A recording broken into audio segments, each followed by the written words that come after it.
Hello, everyone. I'm so excited that you're back today. This is Wednesday, and we're getting ready to get started. So let's take time and go into the wonderful world of Art 2. This is Art 2, so I'm excited. So I'm going to go ahead and share my screen with you guys. All right. So today is Wednesday. You'll go to your assignment for today. You see that here. You're going to click here for your assignment. You're going to click here to do your for your eye openers, and you're going to click here for your assignment for today. We're going to be going to page 366 in the textbook and 373. You're going to read those pages, okay? These are the pages that we're going to cover for today. So if you look, we're going to talk about the 19th century, which is neoclassicism, okay, which is an approach of art that has a borrowed subject matter and formal design qualities of the art of ancient Greek and Rome, okay? So it basically focuses on realism, minimized emotionalism, and it talks about epic heroic events. So this is a piece right here called The Death of Socrates, where you can see what's going on around this composition and notice how the figures sort of move around this composition. So it's very interesting. This is done in 1787. Then we look at this piece and it scrolls down. We talk about Romanticism, which is a style of art found as subject in a world of dramatic and in cultures foreign to Europe. So it's really dealing with high color and high emotions, okay? We want to take time to also look at this particular artist. This is J.M.W. Turner, Snowstorm. So look at this. Look at all the colors and the lines and how they're swirling through this work of art. And it sort of gives us that illusion that we're in this snowstorm. We're feeling the waves, and we feel the water that's splashing on the boat. So let's take time and look at this video to talk about this particular work, okay? And I'm going to take time and show you, share my computer sound. Okay. For critics, though, were another matter. His technique and use of paint in his late works were likened to custard, coal dust, cream, and perhaps most infamously, to soap suds and whitewash, a comment made about one of Turner's radical late oil paintings exhibited in 1842.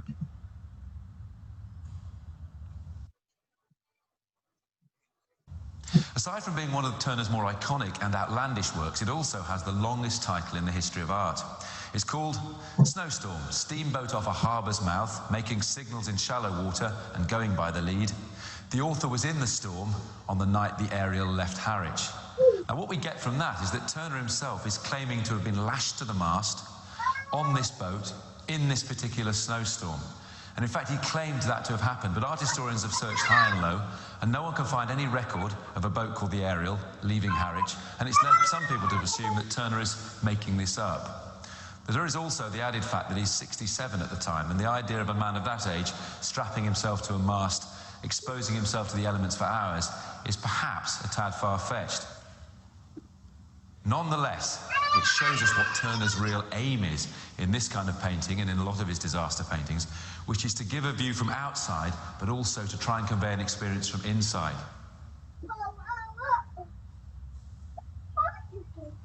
The steamboat itself is a relatively new invention. It's invented at the beginning of the 19th century, but Turner obliterates technology in progress, confronted by the forces of nature, and he grabs everything and anything, from his brushes using both ends to his palette knives, and uses his fingers too to drag the paint across in a sculptural way. And what we're left with, I think, is a feeling that a career has come full circle. We're back where we started with that idea of disaster, shipwreck, and the sublime. All right, so that is a very interesting video that you all can kind of get a little bit about, understand a little bit about Turner's work. Okay, so don't forget that you are going to today. Just want you to kind of see some more things. It talks about realism, and realism is another. As we scroll through time, you can kind of see this work by Manet, I mean, and then the Civil War is just kind of the harsh realities of battle. You can see that someone did a photograph of that particular work here. In photography, it started, I guess we could say, in the 1800s, but you can kind of see how they use photography to depict what's going going on in the world at that particular time. We can scroll down. It talks about Impressionism and Post-Impressionism. And Impressionism basically features everyday subjects emphasizing monetary effects of light on color. So I have a couple of videos I want you to watch on Impressionism and also Post-Impressionism as well. So I want you to watch those. It's a more individual approach to painting. It's unique to artists working at that time. So basically, I'm going to show you 2 videos, let you watch those, and you can kind of get an idea. This is a beautiful work here, Starry Night by Vincent van Gogh. Very beautiful work of art. They say that he was sitting out in the asylum because he had a lot of emotional issues going on, and he painted this by looking outside. But a lot of people say it has a lot of biblical connotation about it. And I want you to watch this short video about Starry Night. Okay, let's see if we can pull that up so you all can get an idea. Remember, I do have a little one, a little girl, so if you hear her in the background, please you know, understand that I do have a younger child. All right, so let's see a little bit about Starry Night, if we can get a little bit more information about what that consists of. Okay. All right. And this is also on my page as well in my virtual classroom. Okay, let's see here. I'm going to share my computer sound. So, my short video. Skip this ad. Here we go.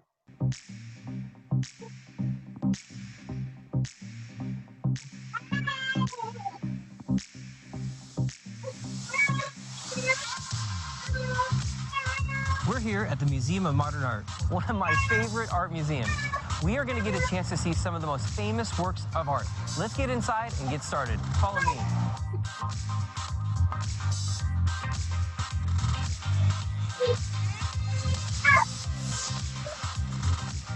This episode is funded by the Glick Fund and the Crystal DeHaan Family Foundation, who inspire philanthropy and creativity.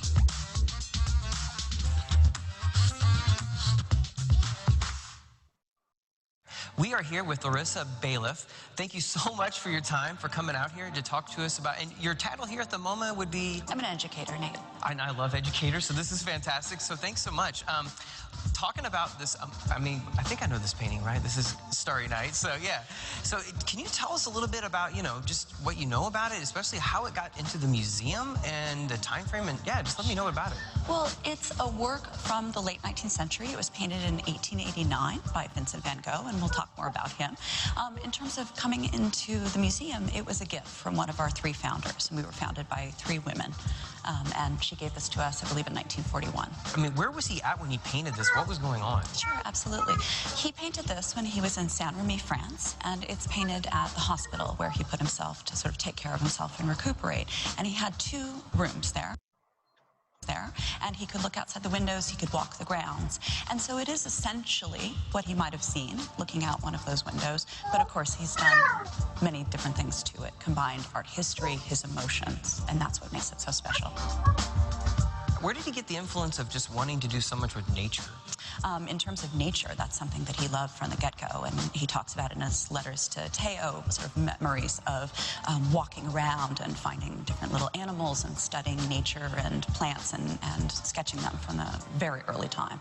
One thing that we get to see when we're here is texture, and the other is the incredible amount of color, which is amazing. Do you know where he got some of these influences and what pressed him to want to use so much paint? I think that's one of the most amazing things about Vincent van Gogh, because he tried on different styles and was exposed to a lot of art history.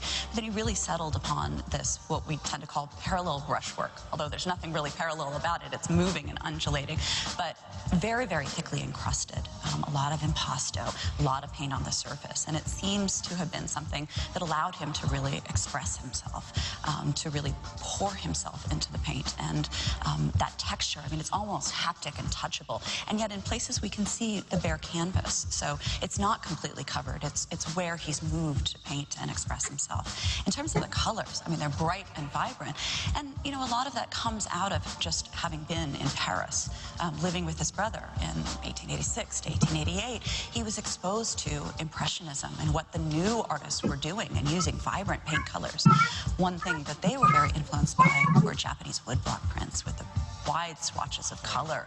And I think that that comes across in here, that it's not boring colors, it's not staid, and it's not even a night sky that's so dark that we can't see anything. It's ablaze with blues and, you know, complementary orange yellows, and there's color all throughout. There's not just one single sense of blue, yellow, white. Now, you've told me a little bit, maybe math or science behind kind of the way the sky looks? Sure. So just to say, this has been such a fascinating and compelling work of art that all kinds of different people have analyzed it, from psychologists to astronomers, and more recently, mathematicians and people involved in physics have really begun to think about how Van Gogh may have had his finger on the pulse of light, for instance, and that somehow he was able to convey or to translate really complicated concepts, like the concept of turbulence.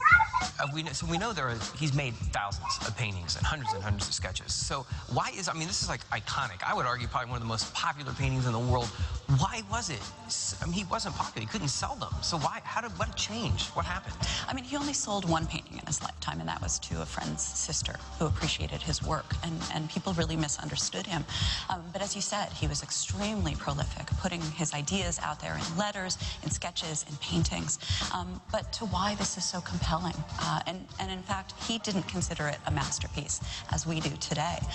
But I think people are drawn to it for all different kinds of reasons, partially because we understand more about his life now, and we know that this was a really difficult time to be in an asylum, a vulnerable time where he's expressing his emotions, but also the compelling night sky that fills up almost all of the composition and draws us in, again, with this brushwork that is just moving and undulating, and so different from what any painter was creating at the time, when surfaces were really polished and we were supposed to understand the meaning, and it was clear-cut and narrative, a story, right? That's what you were supposed to get, or to understand that it's a direct transcript of what you see outside. And he is able to blend, I would say magically or mystically, this amazing picture for us. You know, here he is at his lowest point, almost humanly possible, making his greatest work.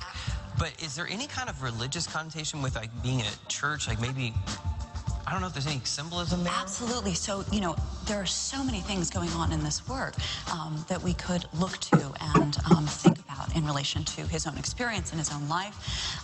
So he was a very religious person, felt very spiritual, and we do have a church there. But interestingly, this is not what a church in Saint-Rémy would have looked like. In fact, the church that he would have seen or encountered had a dome, and this has a steeple, and yet it's, you know, in the center bottom of the picture, so it has importance there. He puts it in, and many people think that it's a memory of the parsonage that his father ran when Van Gogh was growing up. So again, you know, he comes from a very spiritual background, but he has to interpret that for himself. Van Gogh, with his love of nature, came to, I think, believe that there is spirituality in everything, every blade of grass. And I bring that up because he's reading Walt Whitman and many other writers and poets in many different languages. But religion is there imbued in, or faith, I should say, spirituality in all aspects of this, in the beauty of things. Since we're looking at the stars and it's called Starry Night, I just wanted to point close to particularly this star here, which seems to be one of the most important for him. And he believed it was the morning star. We can tell, not from the naked eye per se, although if you look really close you'll see a lot of canvas, that he painted the blue and left blank canvas and then painted the bright colors of the star and moved out and out. Wow, yeah. And you can't, and that's one thing I love about being at the museum. I mean, I can see the book and sort of, but now I can come at this angle and really see what you're saying, how he applied the different layers. Absolutely. Well, thank you so much for your time. This was amazing to get a few just glimpses of what this work is. Thanks, Nate. It's my pleasure, and one of my favorite paintings at the Museum of Modern Art. Click on the right to get yourself some more Artrageous episodes, and click on the left on the circle icon to subscribe. And please, I would love to connect with you on Instagram, Facebook, Twitter at Artrageous. All right, thank you guys so much for looking at that video. It just gives you a little bit more insight about Starry Night. So what you're gonna do next is actually check your understanding. You're gonna answer the questions here that we have listed. Leave me a comment and let me know that you're here. Let me know what's your thoughts about that particular work, Starry Night, just so I know that you're logged on, that you're listening. We're so excited. Thank you so much. And I'm gonna stop sharing here. Thank you so much, and you all have a wonderful day. See you tomorrow.